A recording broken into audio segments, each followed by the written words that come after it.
नम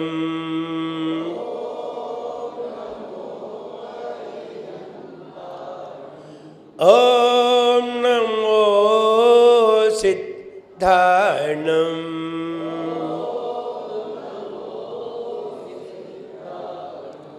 ओम नमो आयर्याणम ओम नमो वच्छायाणम ओम नमो लोय सौवसाहुनम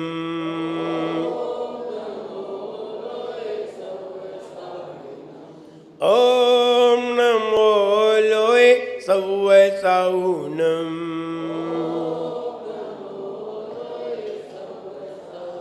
जोले एक जरा श्री आदिनाथ भगवान की, एक जरा श्री शांतिनाथ भगवान की, एक जरा श्री महावीर भगवान की, परम पूजाचार्य श्री कुंद कुंद भगवान की, परम पूजाचार्य गुरुवर श्री विराग गुरुदेव की, अहिंसामयी जैन धर्म की।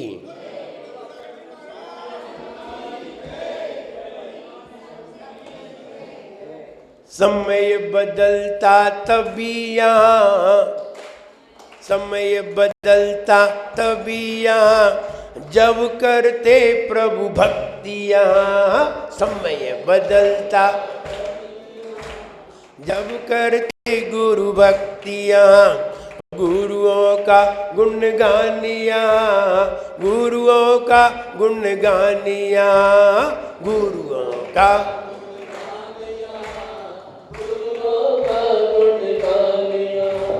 समय बदलता तभी यहाँ, जब करते प्रभु भक्ति यहाँ। समय बदलता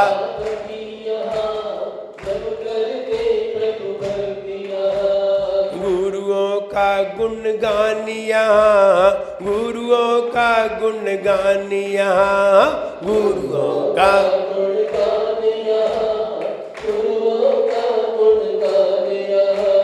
जिन गुरु जिसको नहीं मिले कैसे उसका भाग्य बने। जिन गुरु जिसको नहीं मिले कैसे उसका भाग्य बने। गुरु के मिलते ही हो, गुरु के मिलते ही किस्मत बन जाए रे।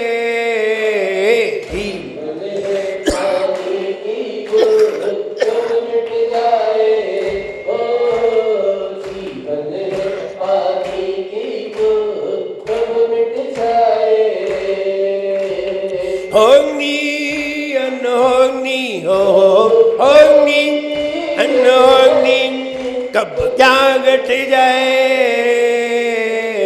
जीवन है पानी की बूंद कब मिट जाए, हो जीवन है पानी की बूंद कब मिट जाए। समय बदलता तभी यहाँ, जब करते प्रभु भक्ति यहाँ। समय बदलता तभी यहाँ, जब करते प्रभु भक्ति यहाँ। गुरुओं का सम्मान यहाँ, गुरुओं का गुणगान यहाँ। गुरुओं का सम्मान यहाँ, गुरुओं का गुणगान यहाँ। अगर हमें अपने जीवन में वक्त बदलना है, समय बदलना है, भाग्य बदलना है, किस्मत बदलना है, तो हमें कोई ऐसे व्यक्ति को ढूंढना बहुत जरूरी है जिस व्यक्ति को देख करके हमारे मन में सरलता आ जाए, हमारे मन में विनम्रता आ जाए, हमारे मन में सहजता आ जाए, हमारा मन निर्मल हो जाए।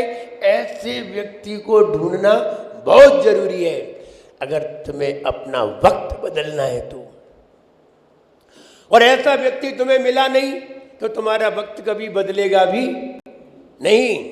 कहते हैं कभी कभी हम महाराजों को जब पड़गान करते हैं, चौके में ले जाते हैं, छोटा सा मकान था, छोटे से मकान में ले गए, महाराज के आहार कराए। आज देखिए वही मकान बड़े बड़े महल जैसे हैं। कैसे बने महल? कौन आ गया था तुम्हारे घर पर? कोई अच्छा व्यक्तित्व वाला व्यक्ति तुम्हारे घर पर आया और अच्छे व्यक्तित्व ने तुम्हारे वक्त को बदल दिया, समय को बदल दिया। गुरुओं के पास आते ही हमारे जीवन की चर्या बदलती है, हमारे भाव बदलते हैं, हमारे विचार बदलते हैं, और विचार बदलते ही धन की वृद्धि अपने आप ही हो जाती है। इसलिए विचार बदलिए। कहाँ बदलेंगे? पड़ोसी के पास बैठ करके नहीं बदलेंगे, मित्र के पास बैठ करके नहीं बदलेंगे। मित्र के पास बैठ करके आप अपनी बातों को शेयर कर सकते हैं, लेकिन विचारों को नहीं बदल सकती।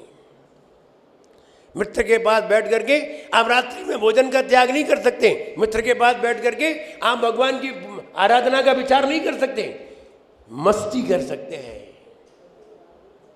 लेकिन कहीं दिगंबर साधु के पास आकर के बैठ गए तो निश्चित विचार बदलेगा। कुछ भी कर लीजिए, विचार तो बदलेगा ही, वरना आप बैठ नहीं पाएंगे। और कहीं हमारे मुख से कहीं दिगंबर साधु की आलोचना निकल आए, कहीं हम किसी के आवेश में आकर के ऐसा काम कर जाएं जिससे कि साधु के ऊपर आक्षेप आ जाए, तो समझना चाहिए अब तुम्हारी दुर्गति पक्की है, बच नहीं सकती, कोई नहीं बचा सकता। कहते हैं ना, हवाएं मौसम का रुख बदल देती हैं। हवाएं मौसम का रुख बदल देती हैं, तो दुआएं मुश्किलों के पल बदल देती हैं। दुआएं, अब दुआ किसकी लोगे? किसकी दुआ काम आएगी? किसकी दुआ लेने जाते हो? भगवान के पास आते हो, क्या लेने आते हो? गुरुओं के पास आते हो, क्या लेने आते हो? कहते हो आशीर्वाद लेने आते हैं। ध्यान रहे, आशीर्वाद का ही सिनोनिम्स दुआ है। आशीर्वाद का ही पर्यायवाची दुआ है। हम महाराज से दुआ लेने आते हैं, दुआ मिल जाए, उनकी दुआ हमें मिल जाए, बस सारा काम अपने आप ही बन जाता है। हवाएं मौसम का रुख बदल देती हैं, दुआएं गम के पल बदल देती हैं, आने वाले दुख है बदल देती हैं। इसलिए दुआएं एकत्र करिए। कहाँ मिलेंगी दुआएं? दुआएं कहाँ मिलेंगी? गुरुओं के पास। गुरु को ढूंढना पड़ेगा, उस व्यक्ति को खूब ढूंढिए जिस व्यक्ति के पास जाने पर हमारा मन प्रसन्न हो जाता है। ढूंढ ढूंढ करके जाना पड़ेगा वहां, क्योंकि और कहीं मन प्रसन्न करने का कोई तरीका नहीं है। आप घर पे रहते हैं कि नहीं?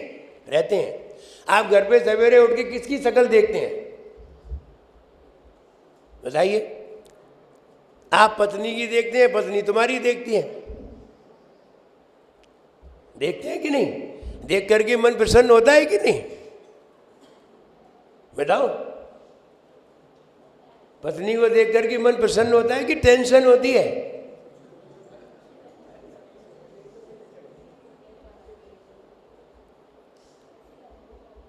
तब फिर लगता है कि पत्नी को देख करके मन प्रसन्न होता है, होती नहीं है। फिर हम मंदिर आते हैं, फिर मंदिर आते भगवान को देखते हैं। गुरु महाराज है नहीं है, चलो भगवान को ही देख लें, और भगवान को ही देख के थोड़े बहुत प्रसन्न होने का प्रयास करते हैं। ध्यान रहे, भगवान के पास आकर के प्रसन्नता आ जाए तो समझना चाहिए तुम्हारे अंदर ज्ञान है। और भगवान को देख करके परंपरा निकल आए तो तुम्हारे अंदर कोई ज्ञान की बात नहीं है, तुम तो परंपरा निभा रहे हो। देख करके आनंद आ जाए तो समझना चाहिए कोई ज्ञान की किरण अंदर से निकल करके आई, जिससे हमारा मन प्रसन्न हो गया। और गुरुओं को देख करके तो प्रसन्नता होगी ही, क्योंकि जैसे ही आप गुरुओं को नमोस्तु करते हैं, जैसे ही आप उनकी तरफ देखते हैं, नमोस्तु करते हैं, तो गुरुओं की प्रसन्न नज़र जैसे ही आपके चेहरे पे पड़ती है तो आपका चेहरा खिलखिला उठता है। प्रसन्न। अब भगवान के पास तो भगवान तो मुस्कुराते ही नहीं, ना वे तुम्हें देखें ना मुस्कुराएं। इसलिए भगवान के पास प्रसन्नता हमें डालनी पड़ेगी और गुरुओं के पास प्रसन्नता हमें सामने से मिलेगी, डालनी नहीं पड़ेगी। अंतर है।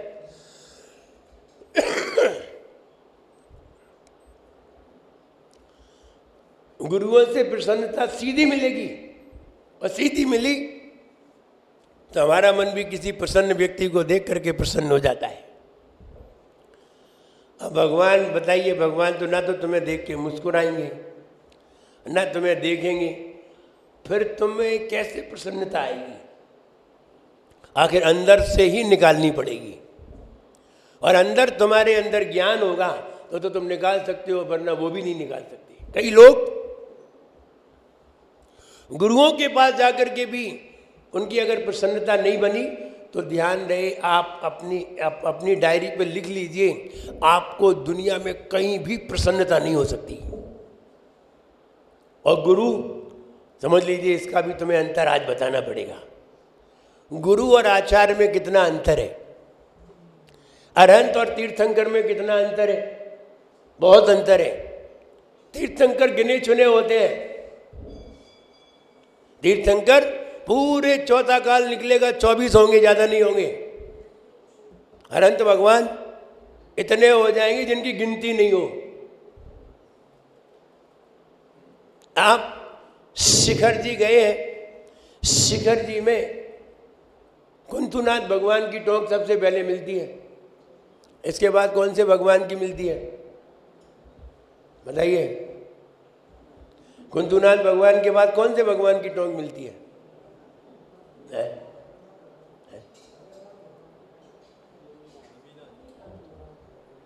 कुंतुनाथ भगवान के बाद कौन से भगवान की टोंक है?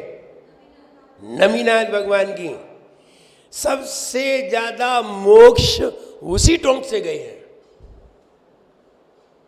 सबसे ज्यादा। इतने तो पार्श्वनाथ भगवान की टोंक से भी नहीं गए, चंद्रप्रभ भगवान की भी टोंक से नहीं गए, कोई टोंक से नहीं गए हैं। नमीनाथ भगवान की टोंक से सबसे ज्यादा मुनिराज मोक्ष गए हैं। 900 कोड़ा कोड़ी। और तीर्थंकर कितने गए? एक।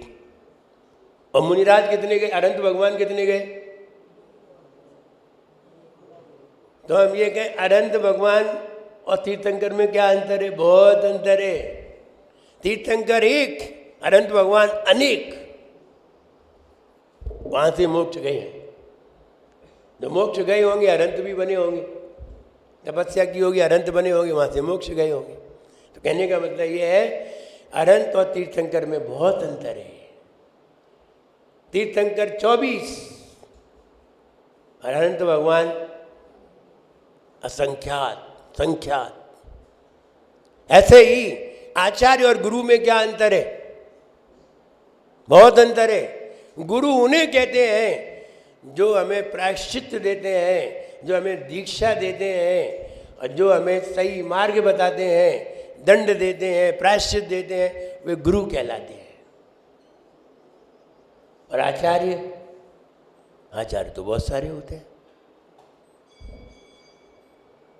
आचार्य बहुत सारे होते हैं। और नमोकार मंत्र में किसको नमस्कार किया है? गुरु को कि आचार्य को? आचार्य को। नमोकार मंत्र में तीर्थंकर को नमस्कार किया है कि अरहंत को? अरहंत को। तो क्या तीर्थंकर को नहीं करें? नहीं नहीं, तीर्थंकर तो हाई क्वालिटी के हैं, उनको तो पहले होगी। जब वो केवल ज्ञान प्राप्त कर लेते हैं तो वो भी अरहंत अवस्था को प्राप्त हो जाती है, इसलिए वो भी उसमें शामिल है। लेकिन वो प्रधान है, मुख्य है। ऐसे ही आयरियाणम में गुरु प्रधान है, आचार्य सामान्य है। इसलिए वहाँ ये नहीं कहा कि मेरे तो एक ही गुरु है, मैं तो एक ही गुरु को मानता हूँ। नहीं नहीं, गुरु एक है, गुरु तो एक ही होंगे। गुरु 36 नहीं होंगे, गुरु तो एक ही होंगे। दीक्षा देने वाला तो एक ही होगा, लेकिन आचार्य तो बहुत सारे। पिताजी तो एक ही होते हैं, चाचा तो बहुत सारे हो सकते हैं, बताओ। पिताजी के भाई तो बहुत सारे हो सकते हैं। इसलिए ये नहीं कह सकते हैं कि नहीं मैं तो गुरु को ही आचार्य मानता हूं और किसी को नहीं मानता हूं। नहीं नहीं, ये गलत है। ये नमोकार मंत्र के विपरीत है, आगम के विपरीत है। और ऐसा कोई भी गुरु किसी भी शिष्य को शिक्षा नहीं दे सकता। और अगर कोई शिष्य ये कहे कि मेरे गुरु ने ऐसा कहा है तो ये शिष्य उद्दंड है, इसके गुरु ने नहीं कहा है, ये गुरु कह ही नहीं सकते। और अगर ऐसा है कि मुझे जिसने दीक्षा दी है, मुझे जिसने शिक्षा दी है, मैं उसी को ही आचार्य मानता हूँ और किसी को आचार्य नहीं मानता हूँ, तो बताइए कुंद कुंद भगवान की जय हम कैसे बोल पाएंगे? बताइए, उमा स्वामी महाराज की जय हम कैसे बोलेंगे? भद्रबाहु स्वामी की जय हम कैसे बोलेंगे? क्योंकि हम तो एक को ही मानते हैं और किसी को मानते ही नहीं है। ऐसा किसी के मुख से निकला और किसी साधु के मुख से निकला, तब ये लगा जब कोई व्यक्ति गलत बात को प्रचार करता है तो बड़े बड़े आचार्य उसका खंडन करके सही मार्ग दिखाते हैं। जब कोई गलत मार्ग का प्रचार करता है तो सही मार्ग को भी बताना बहुत जरूरी होता है। वो किसी साधु की आलोचना नहीं है, वो सही बात का प्रकाश किया जाना है। और सही बात को बताना, सही बात का प्रकाश करना प्रभावना अंग में आता है। कौन से अंग में? समंत भद्र स्वामी ने प्रभावना अंग में कहा है। अज्ञान तिमिर व्याप्ति, जो अज्ञान तिमिर का चारों तरफ व्याप्त है, इसमें इसको हटा करके, अज्ञान की बातें हटा करके जिन शासन प्रभावना की, जिन शासन की बात कहना, जनेन्द्र भगवान की बात कहना प्रभावना है, न कि आलोचना। और प्रभावना कौन करता है? मेरे बढ़िया चिंतन सुनिए। मुनि, उपाध्याय और आचार्य, ये तीन श्रेणी बनाई है। मुनि, उपाध्याय और आचार्य। प्रमाणित बात किसकी मानी गई है? कहो। आचार्य, मुनि और उपाध्याय, इनमें सबसे प्रमाणित बात किसकी है? आचार्य की। सारे ग्रंथ किसने लिखे? आचार्य ने। कोई मुनि ने ग्रंथ नहीं लिखे। मुनि का काम तो ध्यान करना है, उपाध्याय का काम दूसरे को पढ़ाना है, निर्देश देना, निर्णय देना, ये काम किसका है? आचार्य परमेष्ठी का है। आप कोई सा भी ग्रंथ उठा के देखिए, सारे ग्रंथ किसी न किसी आचार्य के होंगे। आचार्य कुंद कुंद भगवान, आचार्य नेमिचंद स्वामी, आचार्य गुणभद्र स्वामी, आचार्य रवि सेन, आचार्य यति विश्व आचार्य, सारे आचार्य, आचार्य देवसेन स्वामी, सभी कौन है? आचार्य है। मुनि के कहीं ग्रंथ है? नहीं है। मुनि को तो उपदेश भी नहीं है। मुनि को उपदेश देने का भी अधिकार नहीं है, क्योंकि हमने संज्ञा निकाली है, मुनि को हमने एडवोकेट में लिया है। मुनि किसके समान है? एडवोकेट के समान। और आचार्य जज। आचार्य क्या है? जज। इसलिए वकील सिर्फ दलील दे सकता है, निर्णय नहीं। वकील सिर्फ दलील दे सकता है, निर्णय नहीं। वकील की दलील को प्योरीफाई अगर कोई करेगा तो कौन करेगा? जज करेगा। और जज ने प्योरीफाई कर दी तो फिर मुनि की बात भी प्योरीफाई है। एक बहुत बढ़िया उदाहरण दे रहा हूं। इसलिए जिन मुनि के वचन आचार्य के समान हैं, जिन मुनि के वचन बिल्कुल निर्णायक हैं, आचार्य के समान हैं, वे मुनि आचार्य के समान ही है। लेकिन जिन मुनि के वचन आचार्य के वचन से विपरीत है, उन मुनि को आचार्य का जजमेंट मिलना बहुत जरूरी है। उनको जो वकील बढ़िया अच्छा निर्णय देता है, अच्छी धाराओं के समान बोलता है, उसकी बात को जज भी मान लेता है। लेकिन जिसकी बात धाराओं से विपरीत होती है, जज उसका खंडन कर देता है। मैं जब कॉलेज में था, टीचिंग जॉब में था, पढ़ाता था, एक केस हाई कोर्ट में पहुंचा। तो देखिए, जब ग्वालियर हाई कोर्ट में केस पहुंचा तो ये विचार किया गया, सबसे बढ़िया वकील ढूंढिए कौन है ग्वालियर का। तो ग्वालियर में उस समय सबसे बढ़िया वकील थे रमेश चंद्र लाहौटी। बहुत बढ़िया वकील थे भाई, जो कह दे जज फौरन मानता था।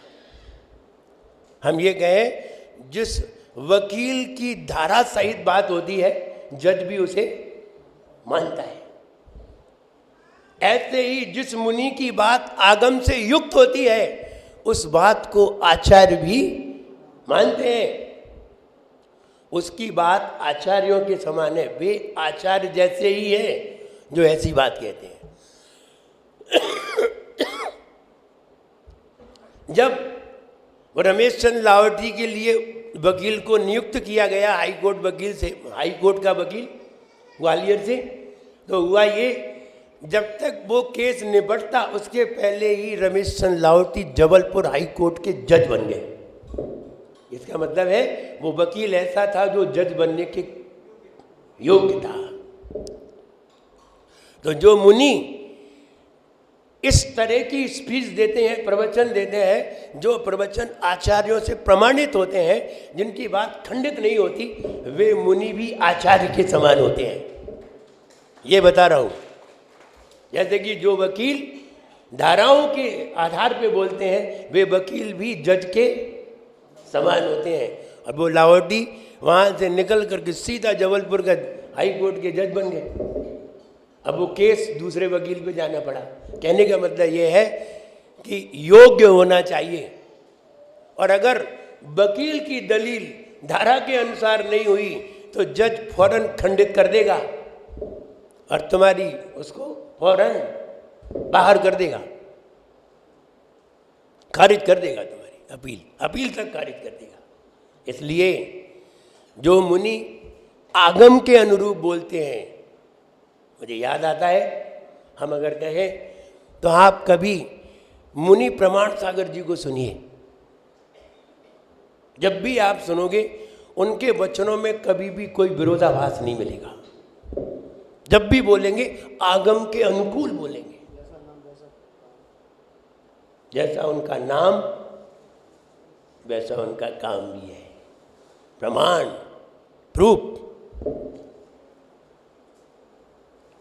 प्रूफ सी है वो, प्रमाण अगर प्रूफ सी, उनकी बात ही प्रमाण होती है।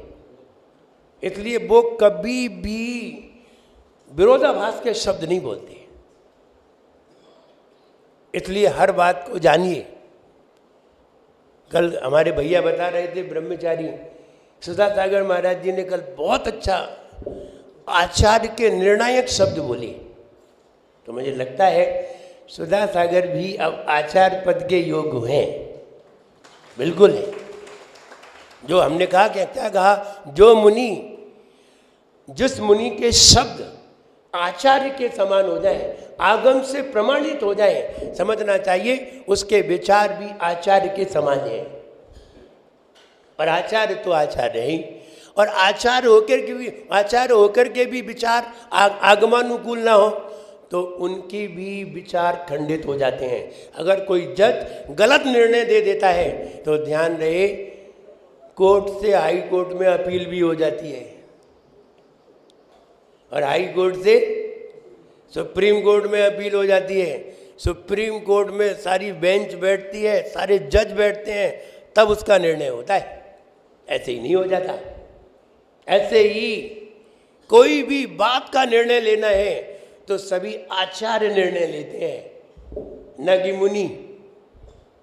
इसलिए ये कहना है कि वकील की दलील जज माने ये जरूरी नहीं है, लेकिन जज की बात तो वकील को मानना ही पड़ेगी।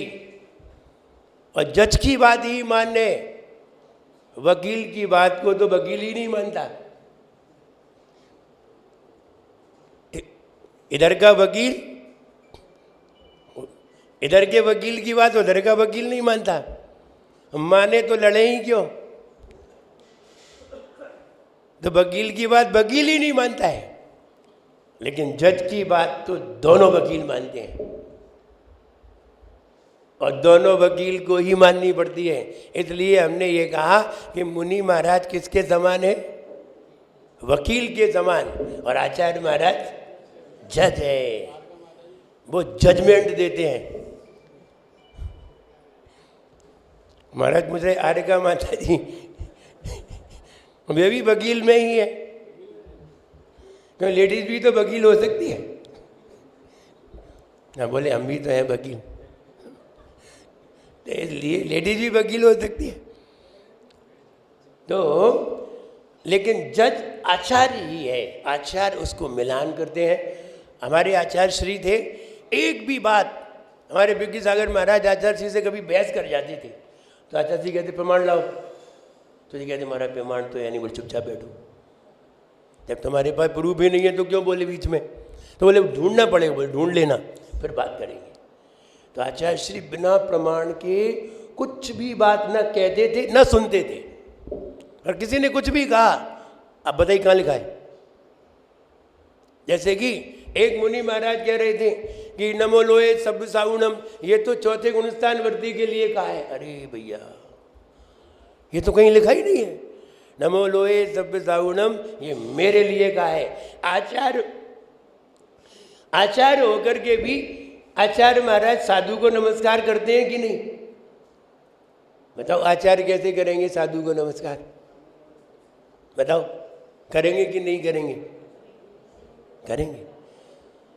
और वो मुनि कह रहा है कि नहीं ये तो श्रावक करता है, श्रावक सबके लिए, श्रावक सबको नमोस्तु करता है, महाराज नहीं करते। कहाँ से ये विद्या आ गई? कौन सी टैबलेट दबी है जिसमें से ये वाली बात निकल रही है? लगता है कहीं ना कहीं ईर्ष्या अहंकार की टैबलेट दबी हुई है, जिसके कारण से गलत बात सामने आ रही है। सही बात यह है, आचार्य महाराज साधु को नमस्कार करेंगे कि नहीं? हमने ही आचार्य श्री से पूछा, नहीं आचार्य महाराज मुनि महाराज को नमस्कार कैसे करेंगे? बोले करेंगे। नहीं कैसे करेंगे? बोले रिद्धिधारी मुनिराज हैं, वे आचार्य से भी ऊंचे हैं और है मुनि, और आचार्य से भी ऊंचे हैं, तो उन्हें भी करना है। नमो लोहे सब साउणम। उपाध्याय महाराज हैं, उपाध्याय से भी ऊपर रिद्धिधारी हैं, उनको भी नमस्कार करना है। अब बोले नहीं नहीं तो हम रिद्धिधारी को ही नमस्कार करेंगे और किसी को नहीं करेंगे। तो तुम ये बताओ कि कितने रिद्धिधारी हैं, ये बताओ। ये भी नहीं मालूम, तो यही तो कहोगे नमो लोहे सब साउणम। हाँ बोले कहना तो यही पड़ेगा, नहीं तो तुम गिनते फिरोगे कि कितने रिद्धिधारी हैं, कहाँ कहाँ है, उन्हीं को करें। नहीं, सबको करना है। फिर आचार्य विमल सागर महाराज जी की परिपाटी देखिए, आप देखोगे प्रसन्न हो जाओगे। आचार्य विमल सागर महाराज जी थे, तो आचार्य विमल सागर जी महाराज एक बार मंदिर नहीं मिला, और मंदिर नहीं मिला और आहार के लिए जाना था, जंगल में आहार हो रहे थे, मंदिर था नहीं। अब बोले, तब आचार्य श्री ने पूछा कि महाराज ये बताइए मंदिर नहीं मिलेगा तो और हमें आहार के लिए जाना है, तो हम आहार के लिए बिना दर्शन के कैसे उठेंगे? तो बोले कि आपका दर्शन, आप आचार्य श्री का दर्शन कर लेना, आचार्य श्री सामने खड़े हो जाएंगे, उनका दर्शन करके निकल जाना, गुरु दर्शन हो गए। बोले आचार्य श्री के दर्शन तो करके निकल गए, आचार्य श्री किसके दर्शन करेंगे? बोले आचार्य श्री के सामने एक मुनि महाराज खड़े हो जाएंगे, वे उनके दर्शन कर लेंगे, एक दूसरे के दर्शन कर लेंगे। तो बोले आचार्य महाराज साधु के दर्शन कर सकते हैं? बोले हाँ, ध्यान दे, साधु साधु ही नहीं है, साधु जिनेंद्र मुद्रा भी है, जिन मुद्रा भी है।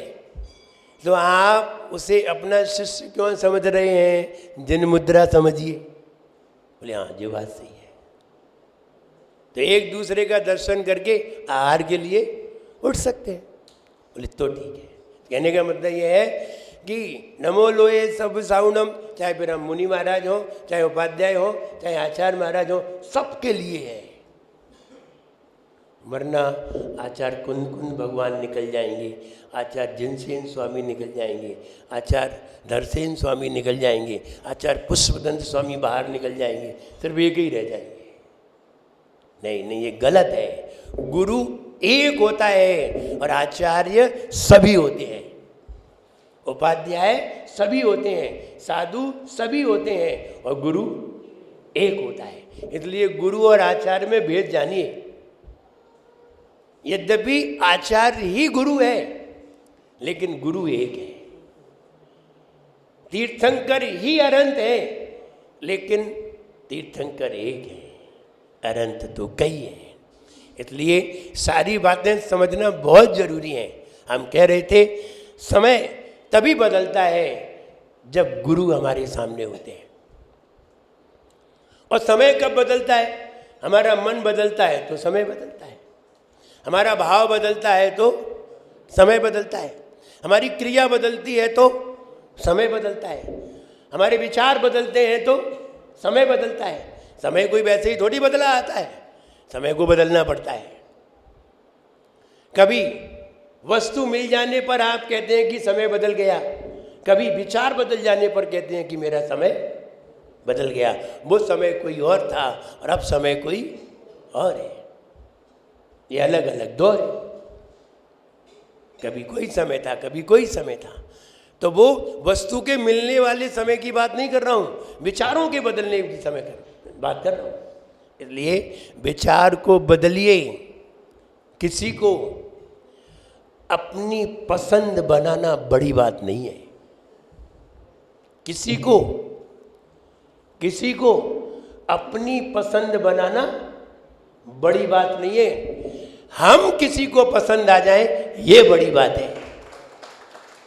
हम किसी को पसंद आ जाना चाहिए, और कोई किसी को ऐसे ही पसंद नहीं आता। निश्चित है कोई उसकी पसंदगी के कोई ना कोई काम किए जाते हैं। और गुरु एक ऐसी मुद्रा है, मुनि एक ऐसी मुद्रा है जो हर किसी को पसंद आती है। और जिसको ये मुद्रा पसंद ना आए उसे कोई भी पसंद नहीं करता।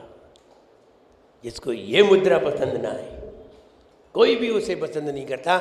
इसलिए मुनि मुद्रा एक सहज मुद्रा है। इस मुद्रा को देख करके व्यक्ति आनंदित हो जाता है, मन प्रफुल्लित हो जाता है। इसको देखने के लिए वो जाने कहाँ कहाँ जाता है, दौड़ लगाता है, जाना है, मुद्रा को देखना है, आनंदित होना है। आनंदित होने के लिए वो मुद्रा के पास आता है, मुद्रा उसके पास नहीं जाती। और कभी मुद्रा चली भी जाए तो अपना भाग्य समझना चाहिए। कहते हैं ना, मिले गर साधु के दर्शन तो मेरा भाग्य है यारो। मिले गर साधु के दर्शन तो मेरा भाग्य है यारो। करें हम साधु की सेवा तो ये सौभाग्य है यारो। करें हम साधु की सेवा तो ये सौभाग्य है। आप घर पे बैठे थे, सवेरे उठे, ना आप मंदिर आए, ना आप महाराज को देखने आए, महाराज ही तुम्हारी गली से निकल पड़े। बताओ तुमने कौन सी मेहनत कर ली? आए थे कचड़े की बाल्टी लेकर के बाहर,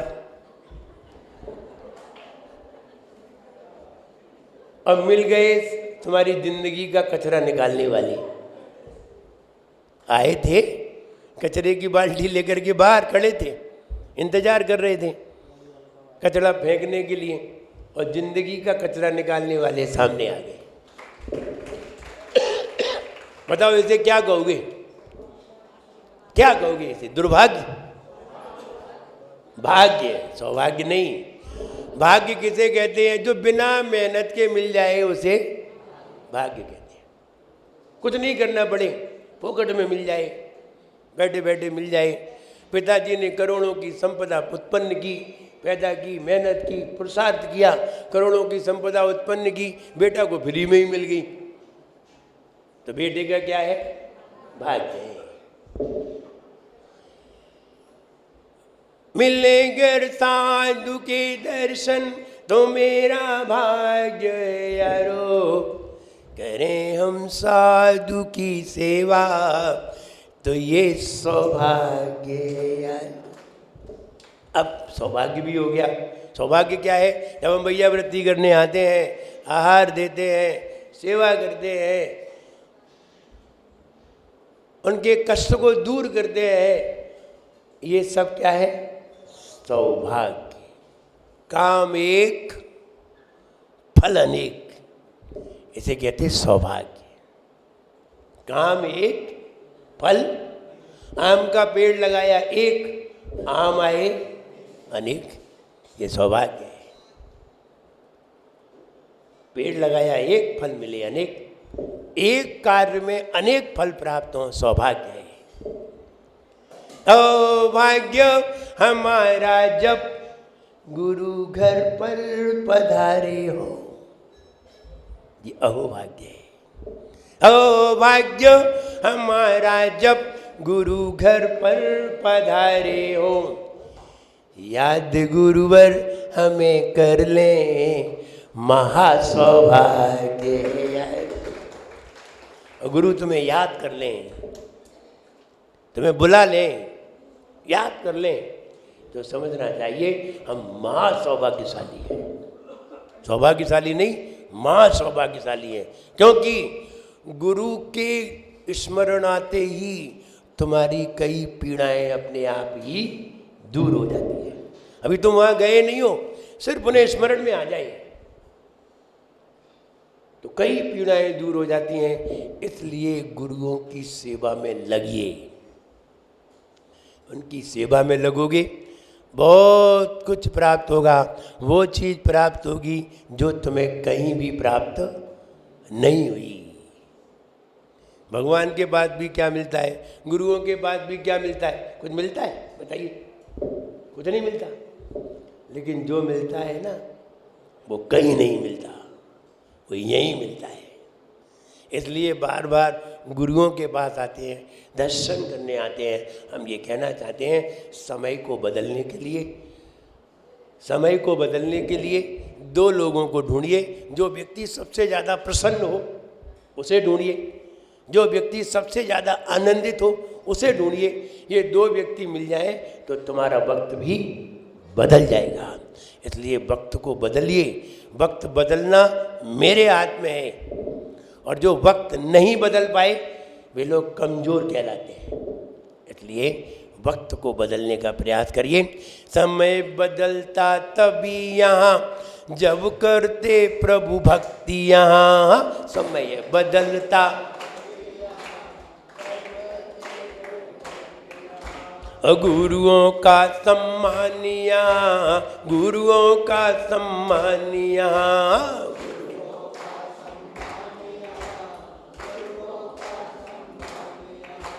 जिन गुरु जिसको नहीं मिले कैसे उसका भाग्य बने। जिन गुरु जिसको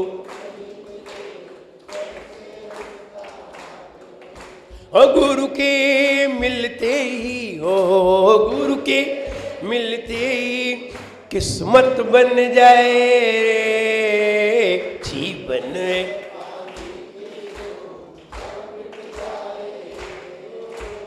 जीवन पानी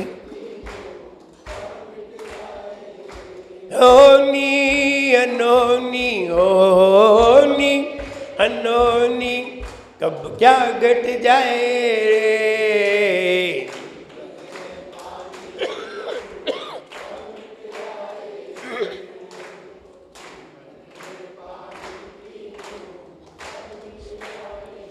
समय बदलते ही सारी दुनिया के नज़ारे बदल जाते हैं। समय बदलते ही हमारी जिंदगी के सहारे बदल जाते हैं। समय बदलते ही समंदर के किनारे बदल जाते हैं। इसलिए समय को बदलने का प्रयास करिए। और समय को बदलना कोई बड़ी बात नहीं है, किसी से नहीं, सिर्फ गुरुओं से मिलिए, समय अपने आप ही बदल जाएगा। इसको प्रयास करिए, प्रयास करते रहिए। मेरा सबके लिए खूब आशीर्वाद है। सब लोग खुश रहिए, प्रसन्न रहिए। जब लिए परम पूजाचार्य गुरुवर श्री विराट ठाकुर जी गुरुदेव की